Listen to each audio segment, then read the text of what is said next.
is a lovely segue into our learning today, because it sounds like she's been a shepherd for you, Harold. And we talked a little bit about whether that image is a accessible one or a not accessible one. But Harold, what you just described is a version of being a shepherd, right? Of somebody that is a kind of a guidepost, or even in death remains a bit of a guidepost to help guide you. So what we're going to do today, and I promised you Psalm 23 was going to be a little different. We're going to go into breakout groups again for 10 minutes and discuss this question. What is a shepherd? Who has been a shepherd in your life? Have you ever experienced somebody who's been a shepherd to you? And is there any place in your life for whom you're a shepherd for somebody else? What does that mean? And of course, we're not an agricultural group, so we don't immediately have a relationship with sheep and shepherding. So it's a little bit of a distant metaphor, but it's worth taking a little time to see how we could get closer into that image.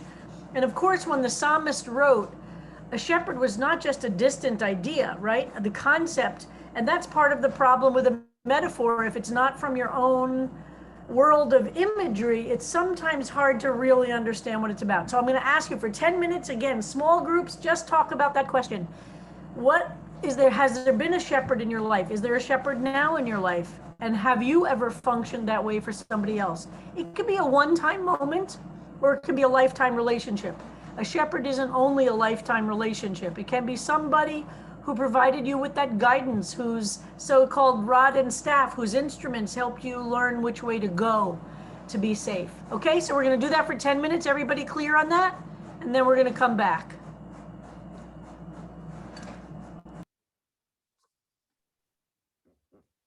Tasha's going to divide us up.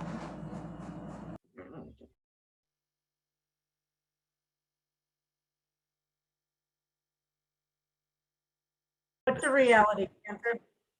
Oh, just the extent to which we clergy in congregations everywhere, I think the reality of the shepherd role of that more kind of zoomed out perspective has had to become, I think, an even starker reality for clergy and faith institutions everywhere over the last year during the pandemic. Well, I'm eager to hear about that discussion. Okay, welcome back, everybody. So again, let's hear brief reports from people about sharp or important or key points. Well, Did that work as a discussion or not work?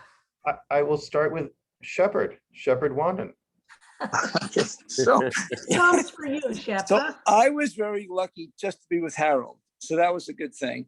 So of course I couldn't help but relate my name to this, because people don't know, but my name really is Shepherd. Some people ask me what Shep is short for, so I say Harold, but my name is Shepherd, and I have thought about it throughout my life that maybe I should try sometimes to live up to my name. And there was one time I had two arms, it must have been a while ago. I was doing the AIDS walk with my brother and about 10 friends, including Vito Russo. And I was circling around as we went forward, shepherding them forward. I remember it very distinctly. I'm being a shepherd. But also, that's a quite literal description of it. Yeah, right, physically shepherding people. But Harold mentioned that him being the head of this class, what you call it? Yeah.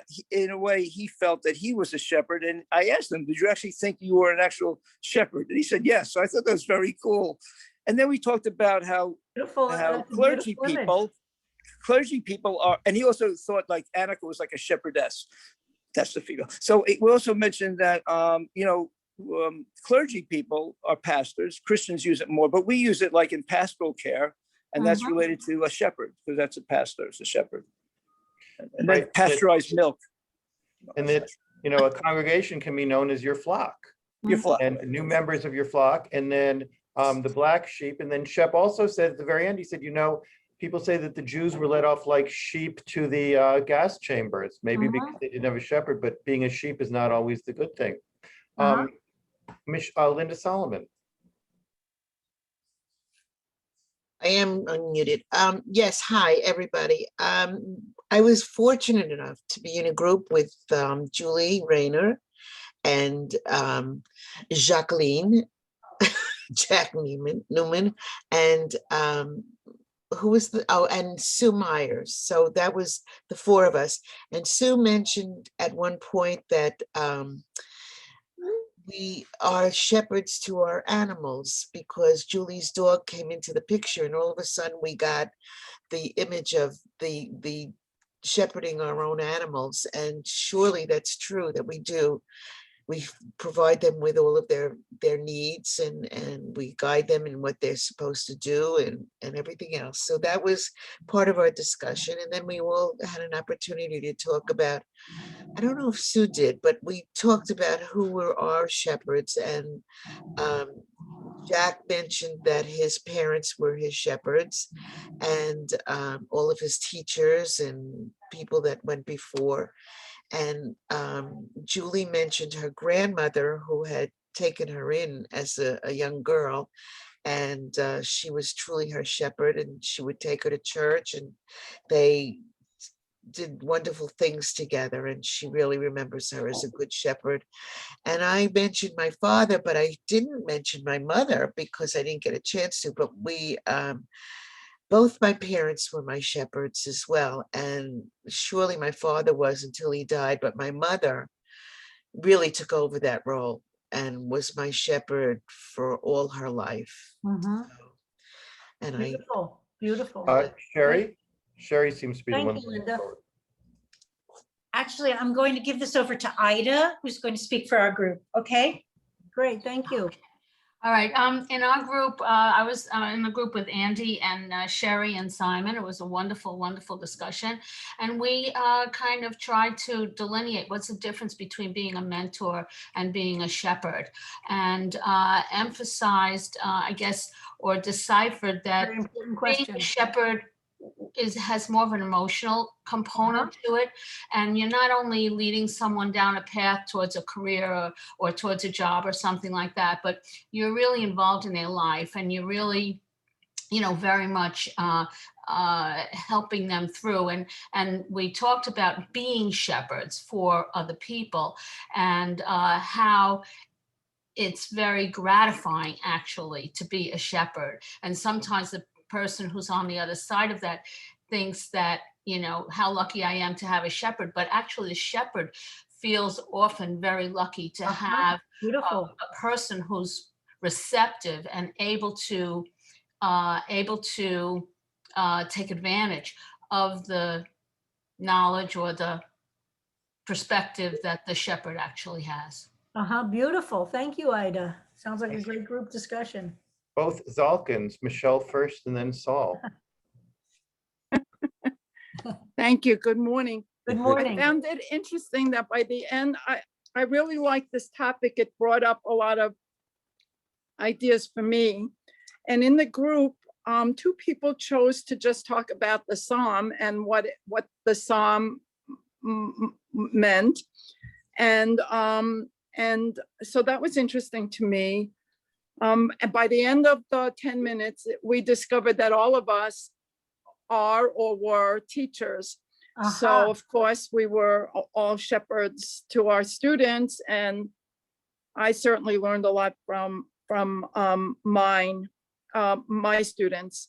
And I just wanted to acknowledge that since I'm not a parent, that I'm told that I've had a great influence on our nieces. So I just want to put a shout out to that, and my mother for helping me to, pursue my love of music.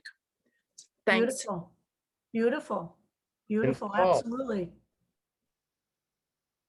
So I was in a group with Ruth Friedkin, Barbara Grindel, and Randy Axelrod, and like my sister's group, there we were at least three teachers, three people. I mean, Ruth was a guidance counselor, a school psychologist. So we were involved with children mostly on the high school level.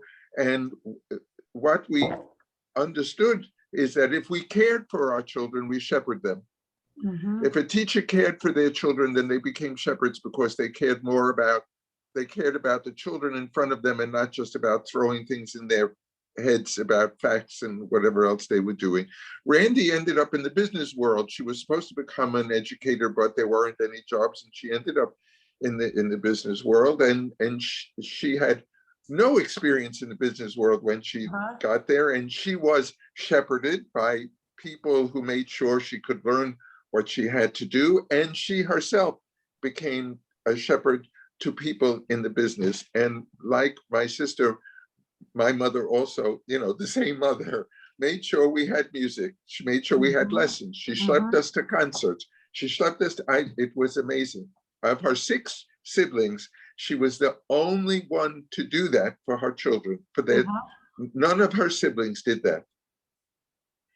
Yeah, and it's not always easy to be a shepherd, right? It doesn't mean that you necessarily wanted to do everything that the shepherd wants you to do, but somebody who is doing it with the caring of, like your mother, understood that sometimes you might not want to go to a concert, but doing that, going to places that you might not choose on your own, will have an impact on you that you can't always predict. Whatever the version is, I don't know, maybe you did want to go to all those concerts, but sometimes being a shepherd means moving somebody along, even if they don't want to go there, because you understand it's only out of a deep level of caring, the impact that will be felt, even if the one being shepherded doesn't always appreciate it at the moment. Aura? Thank you. Thank you, Saul. Yes, I was in a group with Betsy Immershine and Marilyn Michon and Golda Lee. And, we said a lot of the things that have already been said, but a couple of points that came up in our group was the idea of not always, that sheep don't realize that there's a shepherd necessarily, that somehow they're being guided almost from the rear or the side. Interesting. And as opposed to a mentor who's kind of up front and you move towards. Beautiful. I've never thought about that. That's very interesting. It's a different experience. And of course, we've all had mentors in our lives and been mentored by others. But that was kind of a curious kind of thing that came up, putting yourself in the place of a sheep. You have no awareness of the shepherd necessarily. Interesting. Lori Spear? Yeah, so I was in a group with Judy Hollander, Dorina, and Alicia Fowler. And we did discuss some of our discomfort with the concept of shepherd, but I think we've all moved on from that initial discomfort at this point. And we spoke about the flow of being the shepherd and being the one that's guided by the shepherd. So sometimes we're in one position and sometimes we're another, different times in our life, different aspects of our life. Sometimes we're providing the service to others and sometimes others are providing the service to us. Beautiful. Thank you. Jack Sounds like Neiman? there were some very good discussions. Yes, Jack? Where did Jack? Linda really Jack? said it all. Yes, am I there? Yes. Oh, there Can you you hear are. me? Yeah. Yes. Okay, so I was Jack, just. you look like you're wearing one of those orange prison outfits. It's the new black. It's the new black, and it's gay pride. So Okay, good. I'm Good here for to you. support. Okay. Being a shepherd, there's a big trust. Trust is an important You trust piece. your shepherd.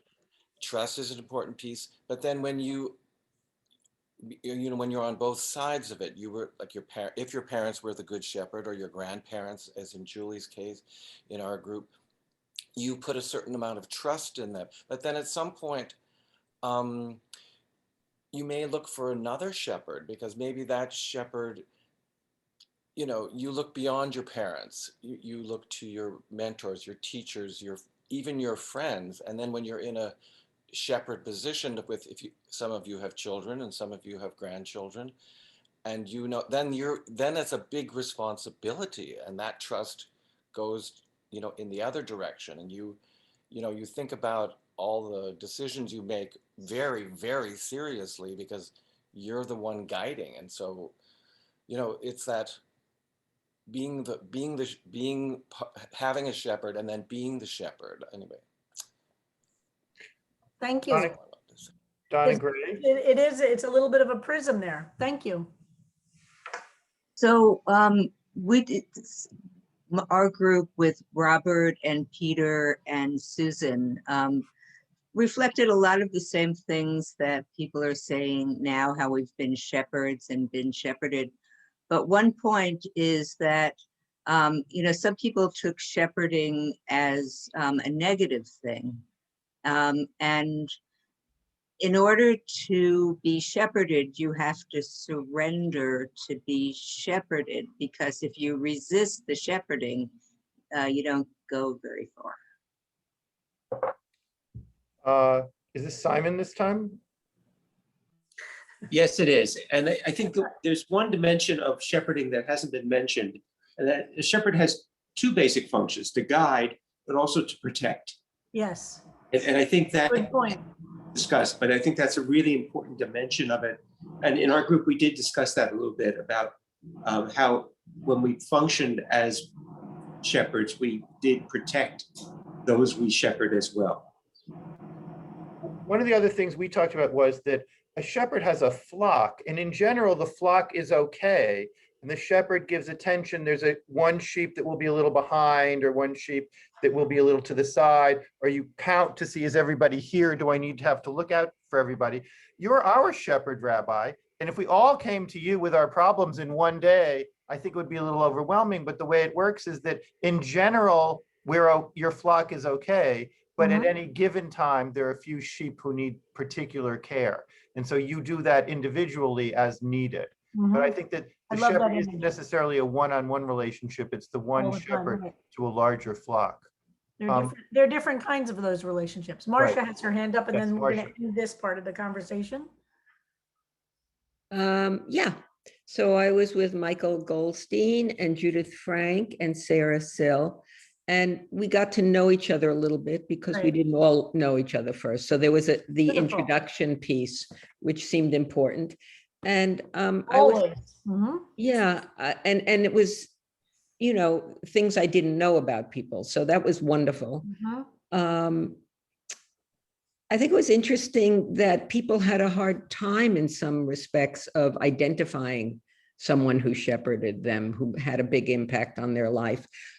Though there were obviously people who did, and Michael talked about teachers in his life. And, there was there was some unexpected shepherds.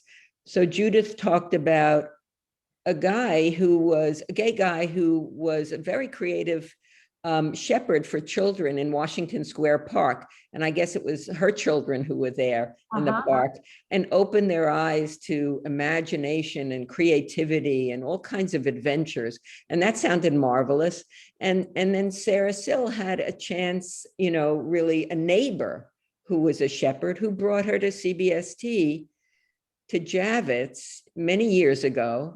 And the open door and the room filled with this broad array of people who, had different experiences of Judaism, and but came to our services, also was such a draw once her neighbor schlepped her there. That's a great, you can be right. That's an fantastic. I don't know that she schlepped her there, but that may have been but guided, kind of pushed, and you can imagine that, yes. And I thought about, the instance where my therapist, my father, my mother, my partner, my rabbi, and honestly, it took me right back to the day that I met Edie and Thea in 1979, when they said to me, when I was introduced to them through my partner, through Susan, gee, you might like, I was looking for services to say Yortzeit for my dad. And I was shul shopping with my brother. And we went around to different synagogues. And she said, you should check out this place in Westbeth. It's, there are services there. There's no rabbi. It's all lay-led. It's in artist housing. And I think you'd like it. And, the rest is history. So that was, I didn't think about it at first, that Thea and Edie were shepherds for me, because these are all images I really want you to hold on to as we go back to the psalm. But right now, I'm going to ask Harold to share a piece Remember the Psalm Songs Project or Psalm Season Project of Boston Hebrew College. This is an essay about Psalm 23 written by a Christian pastor. And I want to share it with you. And I'd like to ask people to volunteer to read each paragraph out loud, because it's really, now I think you're really ready to appreciate his perspective. And I think it kind of, and it answers some other questions, but sometimes we in the Jewish community don't understand how the progressive Christian world is grappling with some of the same questions we have. What's God? What's our relationship to God? How to deal with gender, and what to do with this image of shepherd in particular, which is so important for this psalm. So Harold, if you put that up, and this is at the website of Psalm Season, and this is written by Reverend Brian McLaren. So if we could just go through and people could volunteer to read just one paragraph at a time, and we're going to read through this essay together. I think it's very valuable. Starting with what is your earliest memory? We could skip the bio. He's a Christian theologian. Betsy? Oh. Is that this first question, Harold? What role has this psalm played in your spiritual journey? That's after there was. I'm sorry. What is your earliest memory? Okay, great. I'm having trouble seeing on the left side. Yeah, I'm hold on. Maybe I can do view full screen. Let me see what I can do here. Full view full screen, and okay, how's this? Right.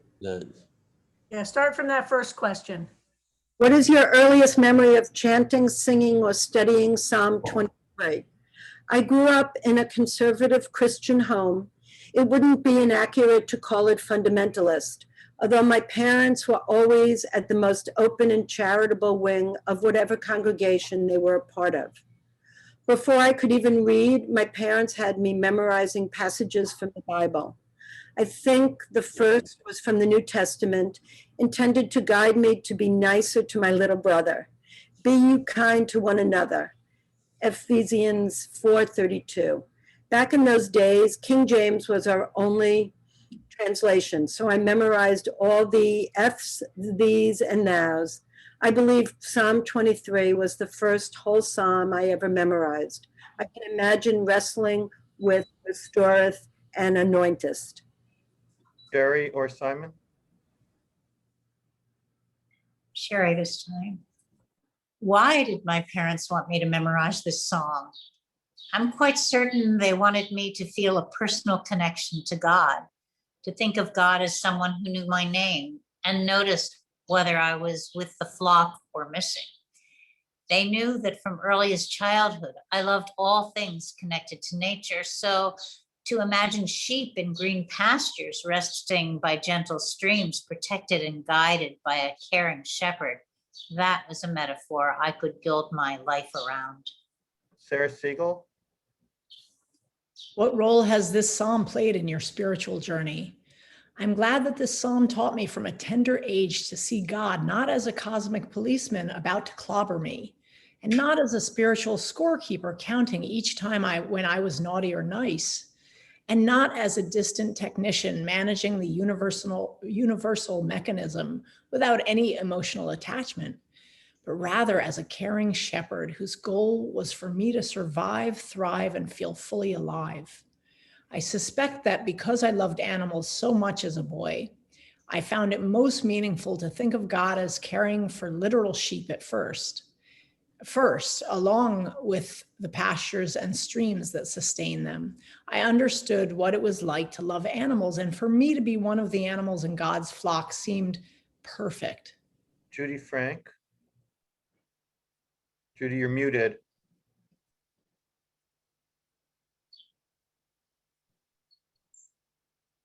I think we lost Judy momentarily. Lori Spear, can you take over? In my years as a pastor?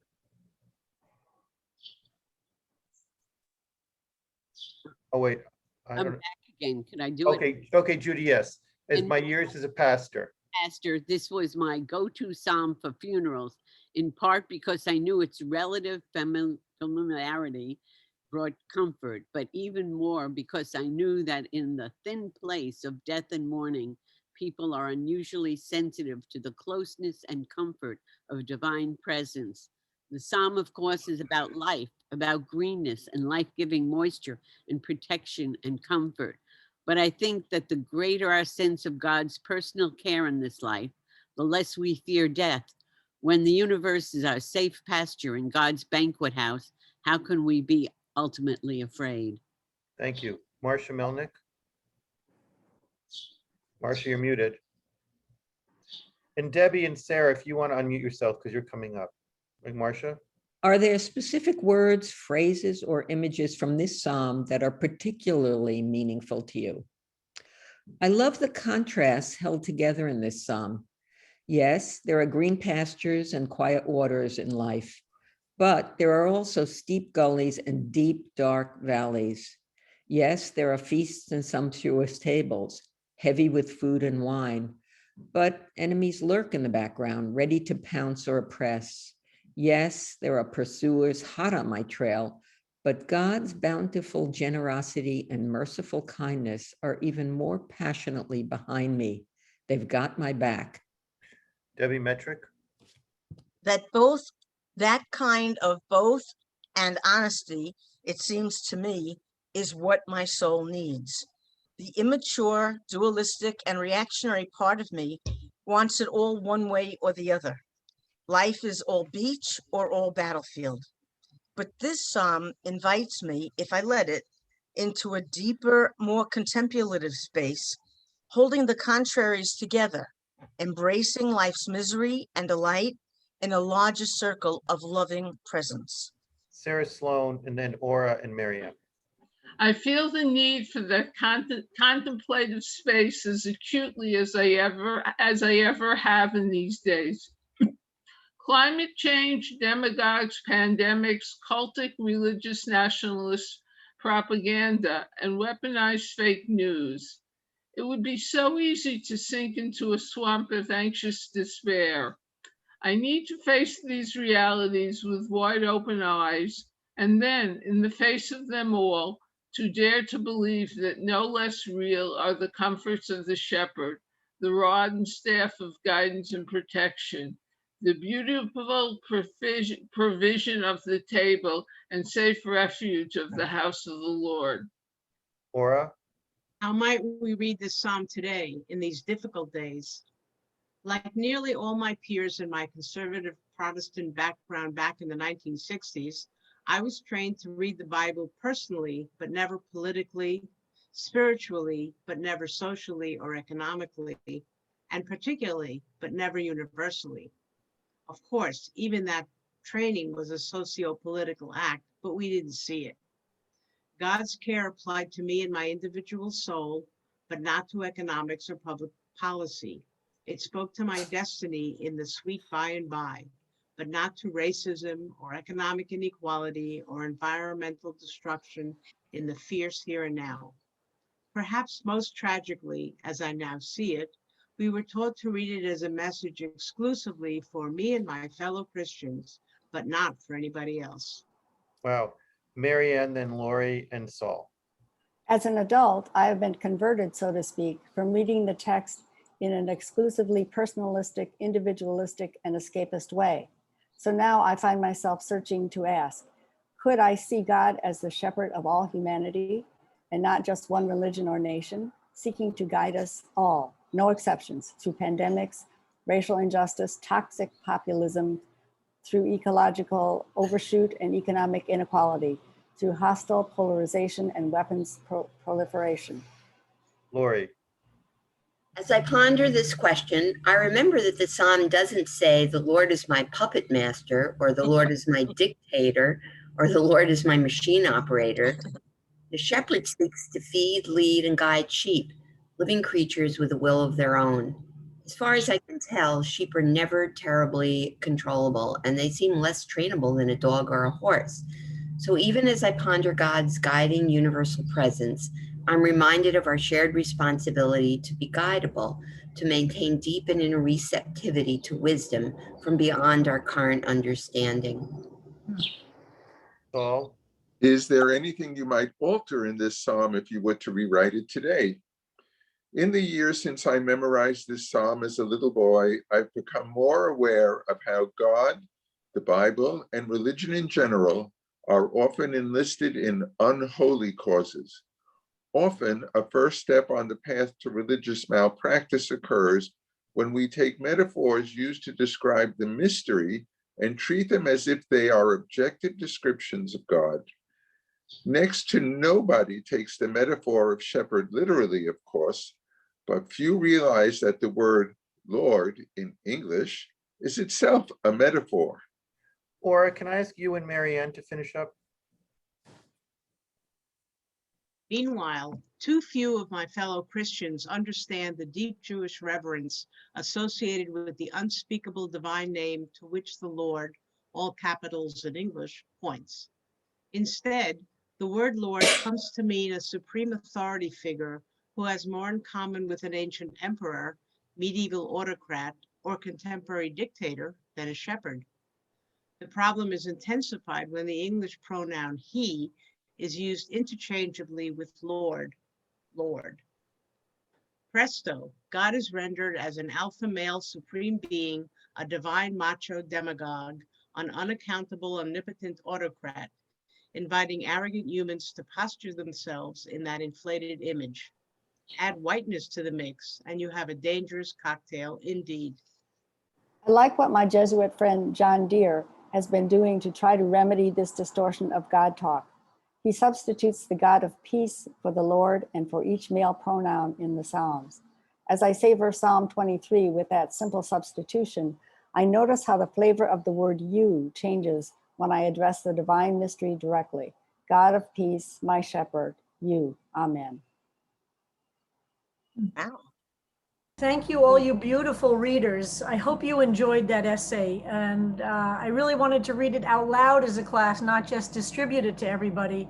But I have just put it in the chat, and we'll put it in the Facebook group, because I really encourage people to reread it again. He's a very thoughtful, addressing many of the questions we're all grappling with. And you can tell he himself is a poet and a theologian and cares deeply about how to make the psalm meaningful. So I hope you enjoyed that and appreciated just hearing his description of his own journey. So thank you. The readers were just beautiful today, and thank you all for bringing your shepherding and your willingness to be shepherded to our community.